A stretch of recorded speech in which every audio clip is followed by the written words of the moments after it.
Is your Fiddle Leaf Fig turning into a horror show?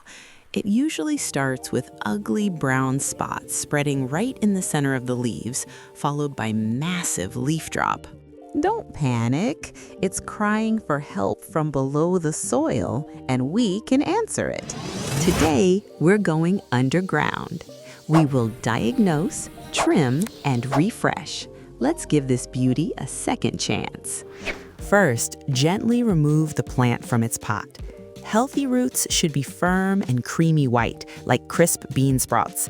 If they are brown, mushy, and smell swampy, that's root rot. It's basically the roots suffocating without oxygen. Time to operate. Sterilize your scissors with alcohol first. This is crucial to stop infection. Now cut away all the mushy, dark roots. Be brave. You want to leave only the firm, light-colored parts. Think of it like removing a bad bruise so the body can heal. The old soil is full of bad bacteria, so toss it. Repot your ficus into fresh, high-quality soil mixed with perlite.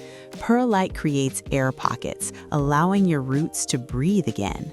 Water it lightly and place it in bright, indirect light. Recovery takes time, so be patient. Your ficus is a fighter.